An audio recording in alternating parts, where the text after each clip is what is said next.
Hello class 6 এর বন্ধুরা, তোমরা সব কেমন আছো? আশা করি তোমরা প্রত্যেকেই ভালো আছো। দেখো, আজকের এই ভিডিওর মাধ্যমে আমি আলোচনা করতে চলেছি তোমাদের লেসন 7। দেখো, লেসন 7-এ রয়েছে ম্যাজিক ফিশবোন, যেটা লিখেছেন চার্লস ডিকেন্স। দেখো, চার্লস ডিকেন্স হলেন একজন ব্রিটিশ রাইটার। উনি 1812 সালে জন্মান এবং 1870 সালে উনি কিন্তু পরলোক গমন করেন। তার বিখ্যাত রাইটিংদের মধ্যে ছিল Oliver Twist, a Christmas carol, a tale of two cities, David Copperfield etcetera. দেখো, তার এই যে লেখাজোখা বা রাইটিংসগুলো কিন্তু জনসমক্ষে কিন্তু প্রচুর পপুলারিটি কিন্তু লাভ করেছিলেন। দেখো, উনি কিন্তু ভিক্টোরিয়ান পিরিয়ডের একজন মহান নভেলিস্ট ছিলেন। চলো আমরা আজকের যে ম্যাজিক ফিশবোন চার্লস ডিকেন্সের লেখা সেটা কিন্তু শুরু করি। দেখো, প্রথমেই টেক্সটে যাওয়ার পূর্বে আমরা দেখো একে স্টাডি দেখে কি রয়েছে, স্টাডি দ্য গিভেন ওয়ার্ডস। দেখো, নিচে কতগুলি শব্দ দেওয়া রয়েছে, সেইগুলি কিন্তু দেখো 3টে কলাম, ম্যান, ফিশ এবং ফেয়ারি, 3খানা কলাম রয়েছে। কোন কোন কলামে কোন কোন শব্দগুলি হবে সেগুলো কিন্তু আমাদের বসাতে হবে। দেখো, ম্যানের ক্ষেত্রে কি হবে, ওয়াক এবং শার্ট, ঠিক আছে, মানুষ হাঁটাচলা করে, জামা পরে, তাই তো। দেখো, নেক্সট বলছে স্কেলস। স্কেলস কথা মনে হচ্ছে আঁশ, এবং সুইম। দেখো, মাছের শরীরে আঁশ থাকে, মাছ কিন্তু নদীতে বা জলে সাঁতার কাটতে পারে, তাই তো।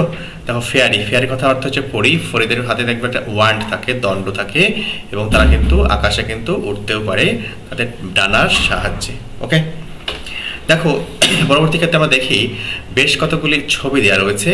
দেখো, ছবিগুলোর কিন্তু লাস্টের শব্দটা কিন্তু টেক্সটে কিন্তু দেওয়া রয়েছে। আমাকে কিন্তু ছবি দেখে আইডেন্টিফাই করে তার নামটি কিন্তু লিখতে হবে। দেখো, প্রথমে কি রয়েছে, ম্যাঙ্গো, আম। তারপরে দেখো পিঁপড়ের ছবি দেওয়া রয়েছে, অ্যান্ট। নেক্সট দেখো ছাগলের ছবি রয়েছে, গোট। নেক্সট দেখো আইসক্রিমের ছবি রয়েছে, এটা তোমরা ছবিতে দেখেই বুঝতে পারছো, আইসক্রিম। নেক্সট দেখো একটা কার বা গাড়ির ছবি দেওয়া রয়েছে। দেখো, এই যে প্রত্যেকটা শব্দের দেখো প্রথমকার যে লেটার যদি আমরা নিই, তাহলে দেখো নতুন একটা শব্দ তৈরি হয়ে গেছে, যেটা হচ্ছে ম্যাজিক। ওকে, দেখো এবার কিন্তু আমরা দ্য ম্যাজিক ফিশবোন এই যে আলোচ্য টেক্সটে কিন্তু চলো প্রবেশ করছি। দেখো, লেটস রিড, অর্থাৎ চলো পড়ি। দেখো, টেক্সটটা শুরু হচ্ছে এইভাবে, দেয়ার ওয়াজ ওয়ান্স আ কিং। দেখো, ওয়ান্স কথা মানে হচ্ছে একদা, বলছে একদা এক রাজা ছিলেন, and he had a queen. সেই রাজার কিন্তু একটি রানী ছিল, ঠিক আছে, বলা হয়েছে।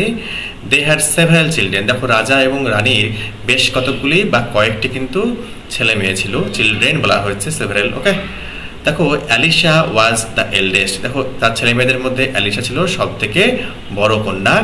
দেখো, হু লুকড আফটার আদার চিলড্রেন। দেখো, লুক আফটার মানে হচ্ছে দেখাশোনা করা, ঠিক আছে। দেখো, অ্যালিশা বড় কন্যা, সব থেকে বড় কন্যা, সে কিন্তু অন্যান্য যে ছেলে মেয়ে ছিল রাজা রানী, তাদেরকে কিন্তু দেখাশোনা করতেন। দেখো, লুক আফটারটা কি বললাম, ফেজাল ভার্ব। ওকে, দেখো, the king was in his private profession under the government. দেখো, রাজা কিন্তু দেখো সরকারের অধীনে তিনি কিন্তু তার নিজের কার্য কিন্তু পরিচালনা করতেন বা কাজ করতেন, ঠিক আছে। The queen's father had been a medical man out of town. দেখো, রানীর পিতা বা বাবা ছিলেন একজন ডাক্তার, যিনি কিন্তু শহরের বাইরে থাকতেন। আউট অফ টাউন বলা হয়েছে, শহরের বাইরে থাকতেন। কি বলা হয়েছে নেক্সট, দেখো, ওয়ান ডে একদা the king was going to the office. দেখো, একদা কিন্তু রাজা তার সরকারি কাজের জন্য যাচ্ছিলেন অফিসে। When he stopped at the fishmonger shop. তখন কিন্তু রাজা কিন্তু মাছ ব্যবসায়ীর দোকানে কিন্তু দাঁড়ালেন, স্টপ করলেন। দেখো, ফিশমঙ্গার কথার অর্থ হচ্ছে মাছ ব্যবসায়ী, ঠিক আছে, যিনি মাছ বিক্রয় করেন তাকে বলে মাছ ব্যবসায়ী বলা হয়। দেখো, he needed to buy a pound and half of salmon which the queen had requested him to send home. দেখো, রানী কিন্তু রাজাকে কিন্তু রিকোয়েস্ট করেছিল যে 1.5 পাউন্ড মূল্যের কিন্তু স্যালমন মাছ যাতে কিনে বাড়িতে পাঠিয়ে দেয়, ঠিক আছে।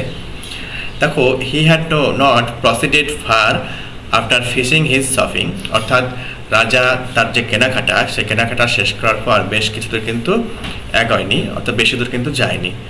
ওয়েন এমতাবস্থায় বা তখন দ্য ফিশমঙ্গার্স ইরান্ড বয় বলা হয়েছে। ইরান্ড বয় বলতে বার্তাবাহক যে ছেলে, তাকে কিন্তু ইরান্ড বয় বলা হয়, যিনি কিন্তু ফিশমঙ্গারের আন্ডারে বা মাছ ব্যবসায়ীর আন্ডারে কিন্তু কাজ করছেন। দেখো, when the fishmonger's errand boy came running after হিম।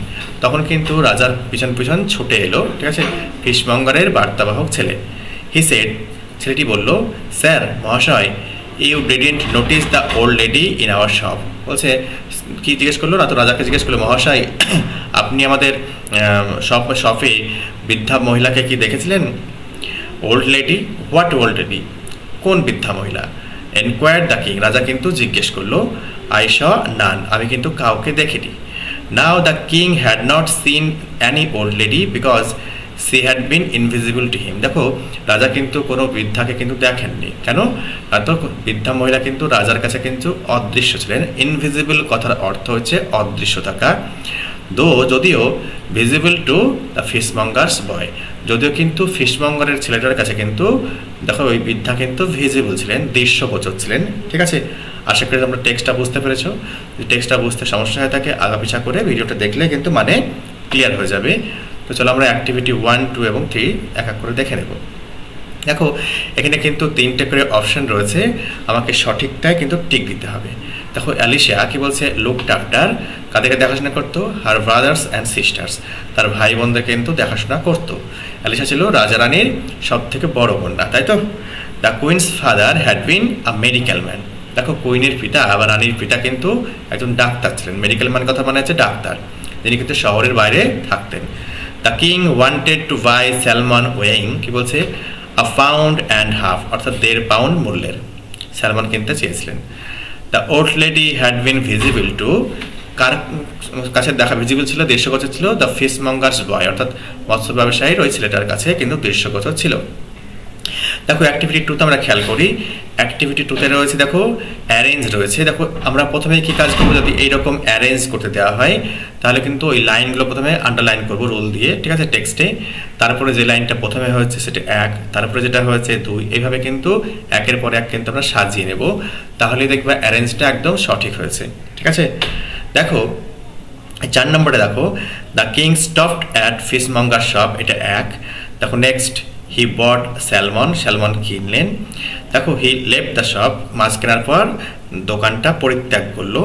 তারপরে দেখো the errand boy came running after him, দেখো ওই ফিশমঙ্গারের যে বার্তাবাহক ছেলেটা রাজার পিছন পিছন কিন্তু ছুটে এলো।